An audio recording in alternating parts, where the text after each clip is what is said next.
Hello Flosstube and welcome back to another video. I'm Ros Clark, this is Ros Clark Craft here on YouTube, Instagram and Etsy. And how are you doing? Today is Sunday, it is the last Sunday of Advent, but we have still got a whole week to go until Christmas. So my house is absolute chaos right now. I am not going to show you my house. It is absolute chaos right now. But I'm telling you that rather than just pretending it's all fine. It's all fine. Because it is such chaos, I have lost one of the things that I really wanted to show you. I've got some photos of it that I will put in. And if at any point during recording I have a sudden brainwave about where it might have got to, I will stop the video and go and see if I can find it. But anyway, we're just going to pretend it's all fine. It's all fine. I'm just going to show you one little tiny bit of my house if I can get my thing. Here we go. This is the Advent corner here. This is beautiful Advent calendar. I'll tell you about that in just a moment. You'll see one of my little Christmas smalls there and another one here. Lovely light up candle. This, really like this. I think it was £1.99 in Asda, but just really lovely sort of Scandinavian style wooden Christmas tree. This is my jigsaw advent calendar from my lovely friend who watches this channel, in fact, Zoe. She took a real jigsaw, ordinary 1,000-piece jigsaw, did it, split it up into sections, which are, these are about 6x7, 7x7, so 40 to 50 pieces, which each make a mini jigsaw every day. I'm building up a little stash of them, and on Christmas Day I can put it together and have a jigsaw. Isn't that brilliant? I really love that. Little mini advent candle. This is not particularly adventy, but this beautiful thing that my friend Neil made and gave me. It's a cross with a heart in it. I don't know how well you can see that that's a heart, but it is.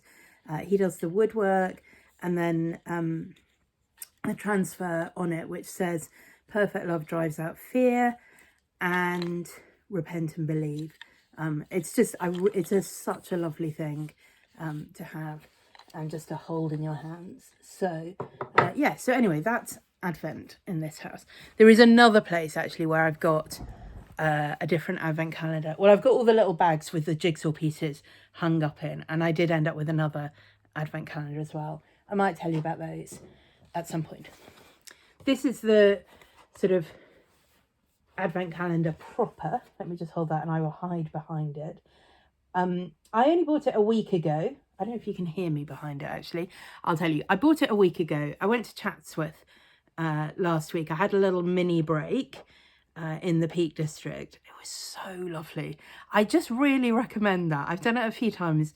And if you can manage a couple of days away, a week or two before Christmas, or even the week of Christmas, oh, it's so nice. It's so nice. I find Christmas quite difficult and quite stressful, and it's so much easier to cope with if I'm not also exhausted. So if I take a few days off relatively soon beforehand, it really helps. Anyway, they had 3 calendars with artwork by the same lady, and they're just all beautiful, really beautiful. And then in the windows you can see there's a star, but most of them are animals. So this owl and a hare here. There's a farmer with some sheep in this one. So it's just a really beautiful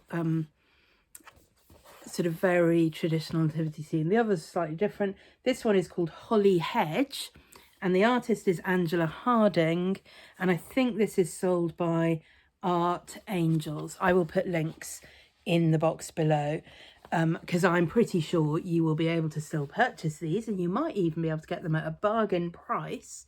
And I'm certainly going to see if I can get one at a bargain price to use for next year. So I've really enjoyed that lovely Advent calendar. So I've ended up with quite a lot of Advent-y things, which I wasn't really planning, but anyway. All good. Right, so I've got some finishes, some works in progress. I've got a plea for help and some plans, but I think I'm going to start with my Secret Santa exchange. So the lovely Marie, who organised Stitch in London, that's Marie at Stitches in Diamonds, also organised for people who had been at the retreat. You could sign up if you wanted to a Christmas smalls exchange. So I signed up. In fact, I am going to put in here, first of all, photos of the parcel that I sent. So I think last time I filmed, I had finished this and sent it off, but it hadn't yet arrived, so I didn't want to show you. But here somewhere, I'm going to put a photo. This is the pattern. This is the finish that I sent. My partner was the lovely Yasmin of Yasmin's Made with Love. And I sent her this little pillow, this pattern of button baubles. So it's 5 with bows and hanging down, and each bauble is designed as if it's a button. This is... I slightly combined this with the model stitch for this pattern. So I've got a little series of 3 Christmas patterns that I'm hoping to release probably in time for Christmas in July. So maybe look for them around June, end of May, early June, something like that, which will all have this slightly sort of stitching Christmas theme. So these are the button baubles from that pattern, and then I made it up into this little pillow for Yasmin. It was quite fun because I'd been planning a parcel to send to Yasmin anyway as a thank you for stitching my elephant small. And then I got the notification that she was my Secret Santa party. So I ended up putting together quite a big package, half of which was Secret Santa and half of which was just general thank you. So that was fun. You can go and watch her video, and I'll put a link below to where she unboxes it and shows you what's in there as well as that. So that's what I sent. Here is what I received. The pattern is Rocking Robin, I think. I don't know who it's by, but it was funny. As soon as I opened this, I don't think I remembered seeing it before. And then it just, other people all over Instagram that day were like, I just finished my Rocking Robin. Or like Michelle on Mama Loves UGB, who's been going through previous finishes, was showing her finish of Rocking Robin that day. And I'm like, oh, I've got one of those too. And I didn't even have to stitch mine. So this came from the lovely, lovely Noreen. And Noreen has a very special place in my heart because she was the first person to purchase anything from my Etsy shop. And she had it with her at Stitch in London. And I was like, that's my pattern, that's my pattern. And she's like, yes. She bought one of the Christmas charts. But she didn't obviously stitch me mine. She stitched me this and sent it to me. And she sent also, well, came with this really lovely Christmas card. It says on the back, handmade, Patricia Logue, Art for Design, Belfast, Robin 2010. So that was lovely. And oh, it all came wrapped up in, I think this is the same stuff I might have used in Yasmin's finish as well, but just a different pattern of it. This is the Hobbycraft, I think, glittery, printed, kind of fabricy stuff. It comes on a roll like this, and you can obviously use it like Noreen did as wrapping paper, and it's reusable. I used mine actually to sew and put it on the back of the cushion that I made for Yasmin. So if you've not yet seen this stuff in Hobbycraft, I would really go look at it. It was really quite inexpensive, like maybe only £2 or £3 for quite a long roll. This will be the full width of it. It's not like super wide like wrapping paper, but like I say, reusable and stitchable, and came in quite a range of designs. So the one I used was a sort of holly pattern. There were tartan patterns. There were sort of ho ho ho, much more contemporary patterns. Yeah, I recommend that. I also recommend this, isn't it? I mean, it's super sweet, and it will just be perfect. It's got a little ribbon hanger on my hoop gallery. So what I'm aiming to do next year for my hoop gallery, and I'm sort of beginning to get there, is to have seasonal rotation. Not just seasonal, but just, you know, rotation, enough hoops that I can switch in and out when I feel like it. So at the moment, I've got a penguin one from Caterpillar Cross Stitch that I stitched last year that has been up all year. And I mean, I do love it. I don't mind having it up all year, but I can have penguin and robin through the winter and then maybe have something in the spring or the summer that I can swap those in and out of. So thank you so much, Noreen. I really, really like it a lot. So that was good. Oh, and it also came with, I've forgotten. Sorry, I got overexcited there. This, which I really love, it's the label just says made in India. It's a little pencil case, but although you could also use it definitely as a notions. Oh, sorry, I've just shut it instead of opening it. And a little pair of pretty scissors. But I just think that's beautiful. It's just plain on the back. But in a sort of really sturdy cotton canvas, and then it's sort of padded inside, but there's also something giving it a real stability to it. I don't know whether it's just I think it might just be very heavy interfacing, but really beautiful. I love that. And then also a little handmade felt heart with little buttons and a little hanger. I mean, I'm wondering almost you could use that as a pincushion. So anyway, thank you for all of that, Noreen. It was so fun to open that. Good. Everything is just coming in the order it is in my pile. This is what I bought at Chatsworth for me. It is, I mean, it's technically a Christmas decoration. I think you're supposed to hang it on the tree. Although I think if you hang it like that, it does slightly look like a dead parrot. I mean, maybe that's the joke, you know. If you don't know the dead parrot sketch, go and Google it. But I have a running joke with a friend about secret parrots. So I just was like, this can be my secret parrot. And it will mostly just be a joke with myself. So maybe I'll, you know, put it in a drawer in the wardrobe or hang it up or slip it in one of the handbags that I don't often use, and then suddenly I'll come across it and be like, oh, secret parrot. I kind of love it. It's sequiny and sparkly and bright coloured, and yeah, so secret parrot. I think every house should have one. Much better than stupid elf on a stupid shelf. Just saying. Right, what's next? This I need your help with.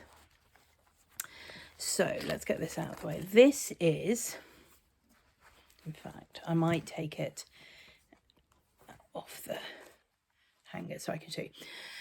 This is a colour palette that I have been really struggling with. This is for a design that I'm working on. I'm really happy with the design, but I'm really struggling with the colours. And I just was like, maybe I will ask if anyone can help me. So it is a design that does not have a lot of colours in it. And these are the colours that I've been using so far. These are all classic Colourworks. This is Blue Beatrice. This is Wavy Navy. I you know, have got an extra skein, but you know, it's only one colour, so let's do that. And this is Frog Legs. So those are the three that I've got, and I'm pretty comfortable with how all of those are working. But I really want a yellow in there as well. I've tried various yellows that haven't really worked. This is the best I've got so far. This is also classic Colourworks. This is Sunshine Girl. Now, putting it like that, that is the look that I'm going for.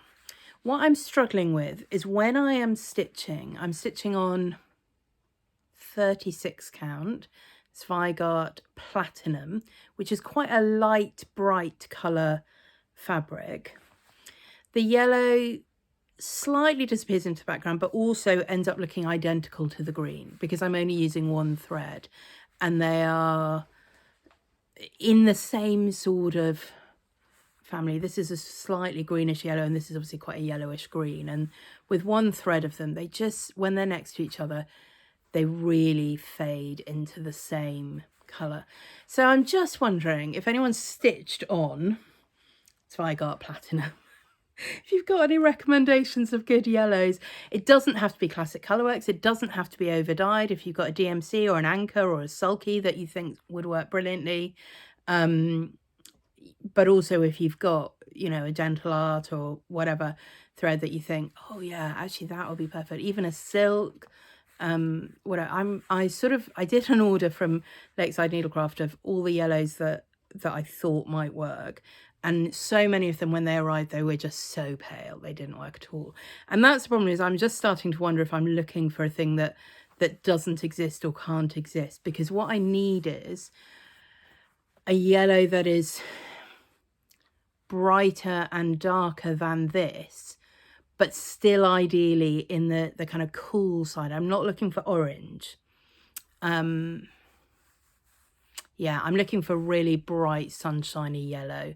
And I thought this was going to be it. And like I say, when you look at it like that, let's get rid of this scrap of whatever that is.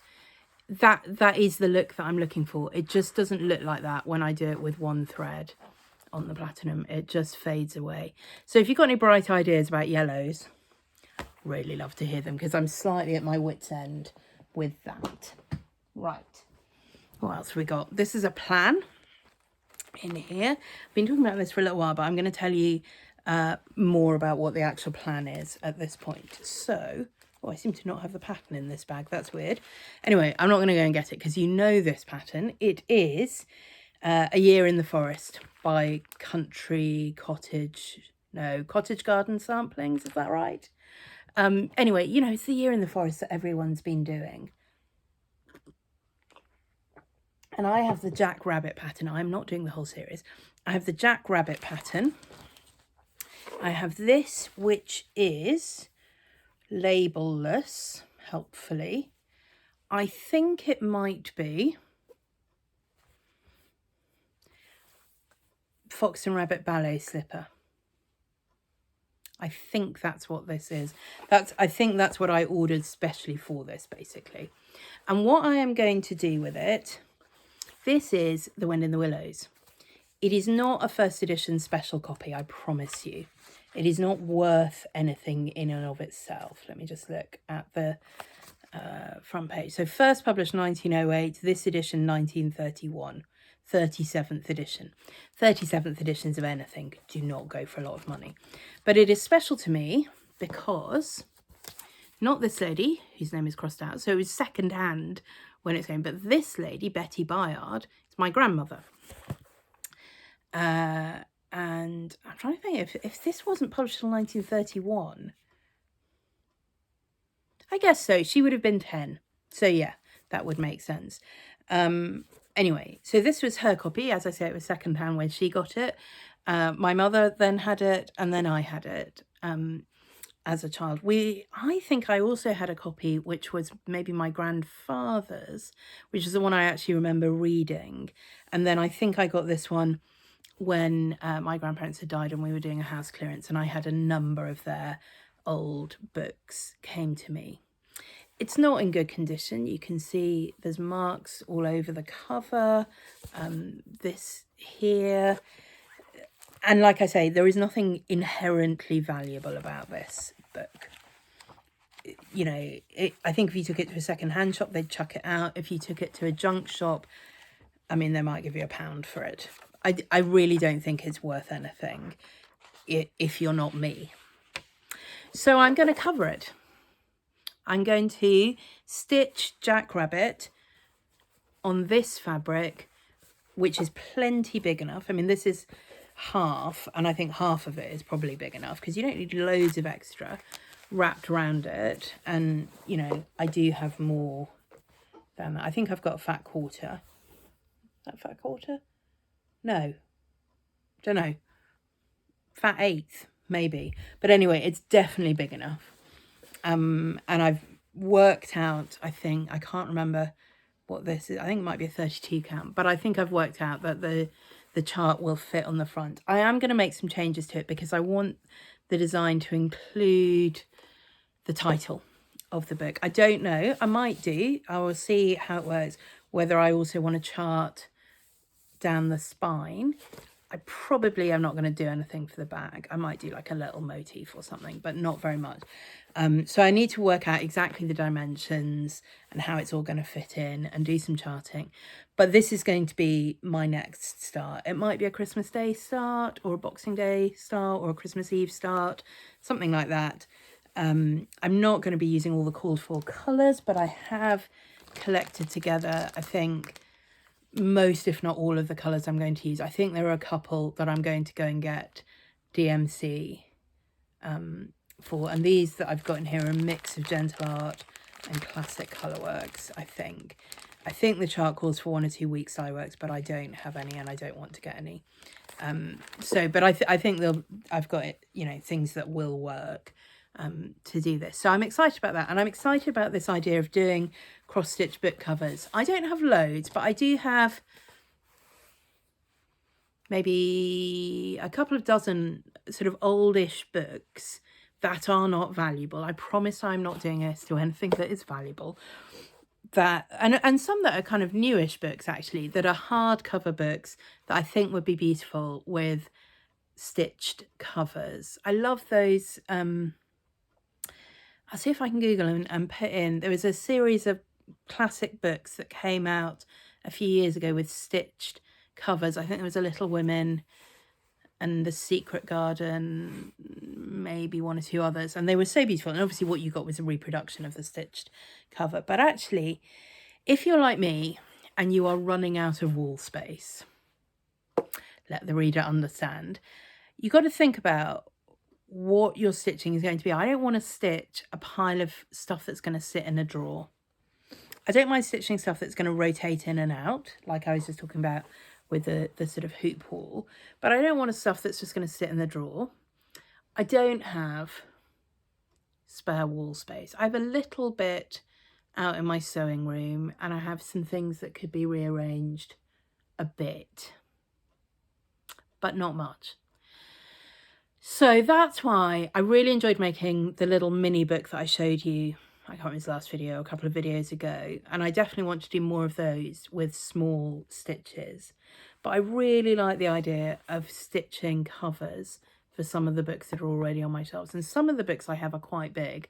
I've got a really enormous, like A4 size, I think, Pickwick Papers. It's in quite bad condition. That belonged to my other grandmother. I think that could be really fun to do a cover for. I've got an old Mrs. Beeton, again, nothing like a first edition, like maybe 60 or 70 years after the first edition, but that could be really fun to do a cover for. I've got a set of Pride and Prejudice of Jane Austen novels that I bought in the 1990s. So, you know, really not worth anything, but they're nice hardcover editions. They would be fun to stitch covers for. I've got some Arthur Ransom books, Swallows and Amazons. I've got The Secret Garden. I've got a lot of Little Women books in that series. Some books of poetry, you know, things that either belonged to my mother or to my grandparents, or some of them to me, that I just think, yeah, actually, there's a lot of potential there for making really beautiful things that I can enjoy, that, you know, maybe somebody else will enjoy after me, but it's fine if not, but that don't take up wall space that I don't have. I am not a bookbinder. I've watched a lot of bookbinding YouTube tutorials. I think it's doable. I think, you know, binding a book with a fabric cover. So what I did do, to be fair, I'm not absolutely a novice. Years ago, I was studying at a college where everyone had to have a job helping in the community in some way, and most people were like on the gardening team or the maintenance team, but I was always on the library team. And you know, you might be allocated to shelving. At one point I was doing cataloguing of books, but at one point I was doing book repair, and we did have a little tutorial on how to repair books. And so I have some understanding of how a spine works and how the end papers work and how you put books together. We're going to give it a go, but I have to do the stitching first anyway. So that is Year in the Forest, Jack Rabbit, and I'm excited about it. I'm slightly nervous how it's going to work out, but I am excited about the potential for that. Right, let's keep going. Oh, it might be in here actually. Is it in here? That would be really good. If no, it's not. Okay, I still don't know where that finished thing is. That's a Christmas card, but I don't know who it's from. I will. You don't need to see that. I'll see that later. Anyway, little bit of progress on this, not loads. This is the Darwin sampler. I definitely showed you this last time, but I am very poorly. I'm very stupid and hate everybody and everything. This is by Hannah Cornish, Hannah Stitching on Gumroad. I'm stitching this just with one colour of a very variegated Steph Francis thread, and it's good. I'm enjoying it. I haven't got terribly far in it because I've been working on other things. This is one of the things that I have been working on. ta-da, it is a finish. Now, there is a story. There's always a story, isn't there? So this began, it was a kit. I've told you this before. It was a kit by Kesslin called Missy 101, something like that. And it came with the fabric and it came with the Vicky Clayton silk. And that's why I bought it, because I wanted to try the silk. Quite like the silk. I wouldn't say, oh, wow, I love stitching with the silk so much, I'm happy to now start spending twice as much on all my flosses. But I mean, it was fine. But what happened was, like I said, I went away for this mini break and I took 2 or 3 things with me that I thought I wanted to stitch on. And I ended up really wanting to stitch on this, but I forgot to take the pattern with me. I mean, honestly, so incompetent. I had done about 3/4 of one of the sides. So I'm like, well, I know it repeats. I know it's symmetrical, so I can work all the way around the edge. So I did that. And then I'm like, I have no memory of what the interior pattern was. Anyway, I have got the pattern, so I'll show you. It's here, I think. I might have thrown it. I can't remember if I've still got it. If I've still got the pattern, I'll show you it's here. But anyway, I was just like, well, I'm just going to chart something. I don't really care. It was a sort of geometrical repeating design of some kind. I'm just going to chart something similar and that'll do. So this is what I ended up with. These shapes right in the corner reminded me of hearts. So I kind of went with a heart theme and I really like how it's come out. I think it's a cute little design. There was definitely something going on in this middle bit here, which was different, that would have made more sense of that, but I'm not going to go back in and change it at this point. I did do a little poll on Instagram as to how I should finish this. Lavender sachet, biscornu, something else. Quite a few people said biscornu, and I do think it would work really nicely as biscornu, except that I just don't really know what to do with biscornus. I really wanted to stitch one early this year because I never had, and I think the construction is so clever. So I did, and then I did another one for the Smalls Exchange at Stitch in London. But other than just sort of sitting around, I don't really know what you do with them. So I think I am going to make it actually into a lavender pillow. And what I thought I might do is a little tutorial video on how to sew a pillow without using a sewing machine. Now, I do have a sewing machine and I would normally do it with my sewing machine because it's just quicker. But I know not everyone does. And I know some people do, but are quite scared of using their sewing machine. And that's one reason why people have put off finishing things, is because they don't feel comfortable using a machine. And actually, for a pillow this sort of size, it doesn't take very long to finish it without a sewing machine, but there are ways of doing that that will make it look much neater and more professional, and other ways of doing it that will make it look very handmade by a child. So that's what I think I'm going to do. I talked last time, I think, about the 12 days of Stitchmas that I'm going to try and do on YouTube starting on Christmas Day, first day of Christmas. And I think what I'm going to do, some of those are going to be like daily videos that I'll do on the day, but a few of them I'm going to try and pre-record. And this, I think, will be one of those that I will pre-record a video showing you how I've finished this by hand into a little pillow. I need to order some lavender. Might look in the garden and see if I've got enough to use. But anyway, I'll make sure I've got some lavender. Maybe, yeah, we'll see if I can find some on sale somewhere. So that I can actually properly finish it into a lavender pillow that you would then keep or give. Do you know, I might even do that, and then I can give it to my mother for her birthday. She would like that. That sounds like a plan. Stay tuned for that. Genuinely can't remember if I had finished this last time or not. Apologies if you've seen this finished before. This is Windowsill Orchids. It could really do with something behind it. I don't know that I've got anything to put behind it. Anyway, I'll just sort of hold it here. You can kind of see it. Windowsill Orchids by the Coast Primitives on Etsy.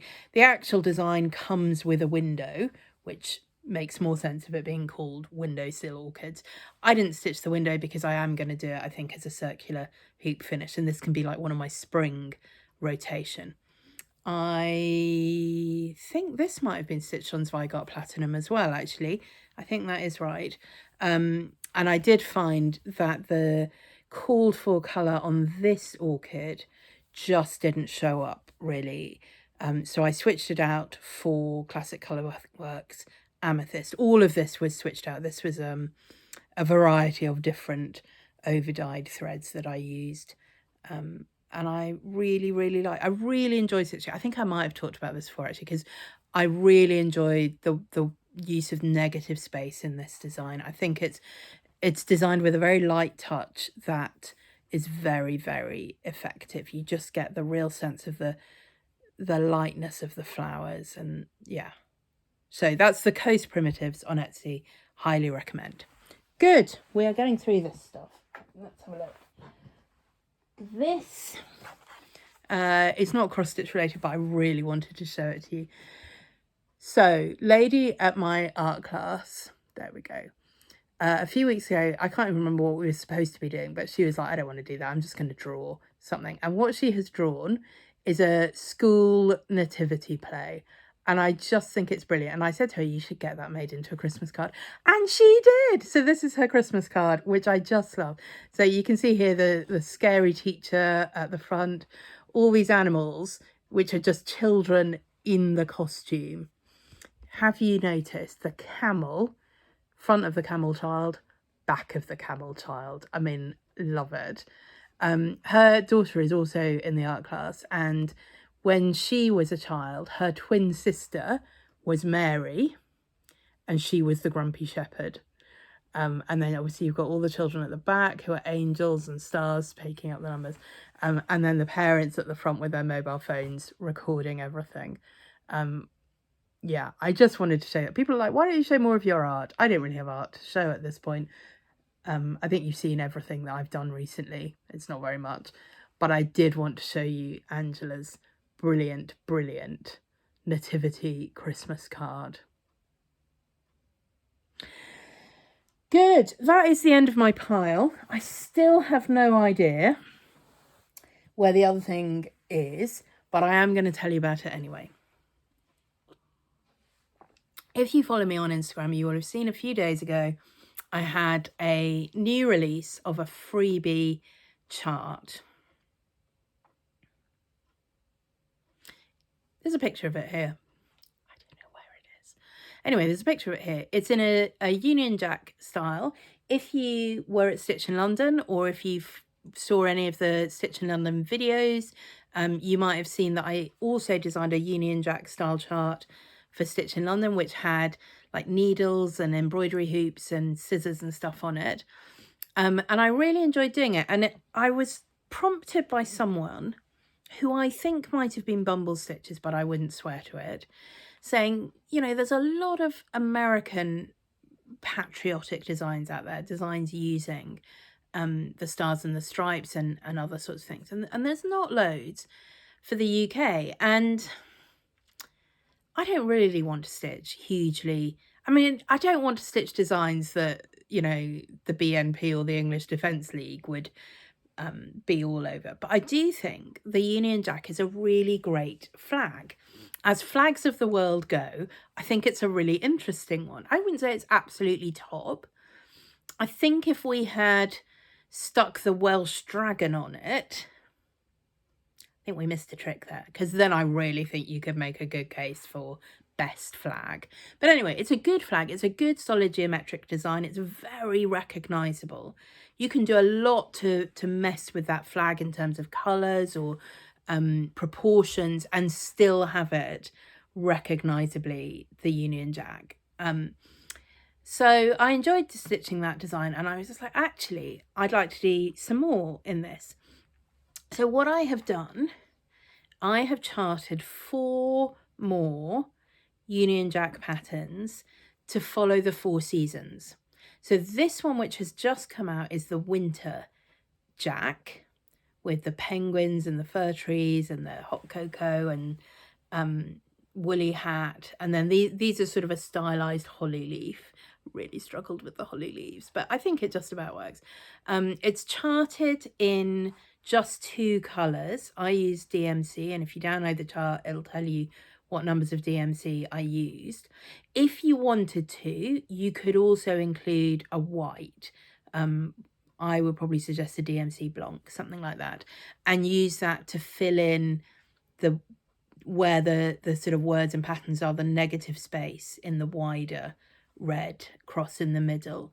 I think it just about works fine without doing that. I stitched mine on 18 count Ada, and I think it's okay, but you might want those to stand out more, or you might find that if you're using a different fabric, you need them to stand out more, in which case you would just fill in those sections with a white. But they're just charted in 2 colours. Each season will be charted in a slightly different pair of colours. You could, of course, stitch them all in the same, in which case I would probably recommend choosing like a more red and a blue. This is a slightly bluish red, greenish blue, and it's going to vary throughout the year. But if you're doing them all the same, I would choose like a really scarlet red and a kind of royal blue probably. Yeah, so it's free. You can download it. The link is in my Instagram profile. It will be there, and it will be available until the 21st of March, so the end of winter, to download for free, at which point it will be replaced by the spring jack. And so on. We'll replace it with the summer jack in June and the autumn jack in September.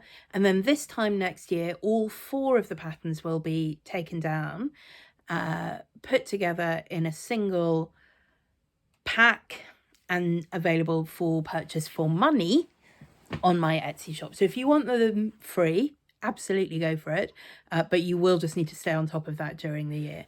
I'm hoping that some people might stitch it and there might be a little stitch along. So my suggested hashtag for that is in the pattern would be seasonal jack sal. If you're just stitching one of them, you might want to just use hashtag winter jack, spring jack, and so on. But they are the seasonal jacks, starting with the winter jack, which is available now on my Instagram profile. Somewhere in my house is the model that I have stitched, and what I plan to do for each of the 4 ones that come out is do a different kind of finishing tutorial. So obviously you could do 4 different ones. You could finish them all the same and have them all on display. You could finish them in a way that means you're rotating in and out throughout the year. You can do, you can do whatever you want, really. You can stitch them all on one piece of fabric if you want. Anyway, what I'm going to do is clean my house, find my sample, and then this first one I'm going to do a flag finish, because obviously Union Jack is a flag. So I'm going to show you how you can finish it into a little flag that can then be tucked in to any sort of display that you have, really. You could just tuck it in to a vase that you already own, a pen pot, a sort of notions pot. You know, I have pots all over the place with knitting needles and rulers and gauge markers and that kind of thing. Stick it in one of those. But also if you had like a little display bowl of smalls or something like that, that, you know, you could even, I think, and I might even try and do this in the video, make a little stand for it that then it could stand independently behind any sort of small or picture or frame you've got and just be sticking out. So I think it could be a really fun way of adding extra height and depth and dimension to any kind of display that you've got. Yeah, so it'll be really fun if I find it. That's the plan. And again, I'm going to try and record that and have that as one of my 12 days videos coming up. Good. What else have I got? That's everything I had in the pile. Other plans. Oh yes, that's what I was going to tell you. Other plans. Now, this is quite a tentative plan still because I need to check whether I have good enough internet for this. But if I do, I am going to do a YouTube live on Christmas Day. It will probably be about 7 o'clock in the evening UK time. And the reason I want to do that is partly because I find Christmas quite overwhelming. I am going to spend Christmas with my brother and his family, and my parents will be there, and it'll be fine. The children will make it fine. But by early evening, I've had enough. And I want to come back and be somewhere quiet, doing something lovely.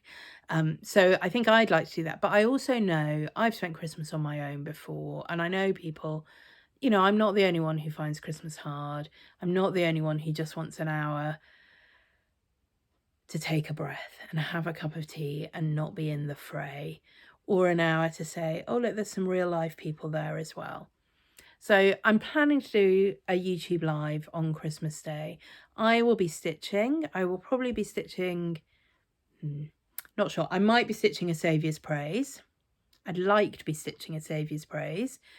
Or I might be still stitching on the Darwin sampler. And I think that might be more likely because that's all one colour and it's a simpler design and I can see it better.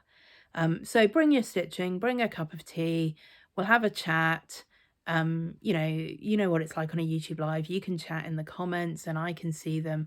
I don't imagine it'll be huge, but if half a dozen people turn up and it cheers you up a little bit on a Christmas Day, that would be great.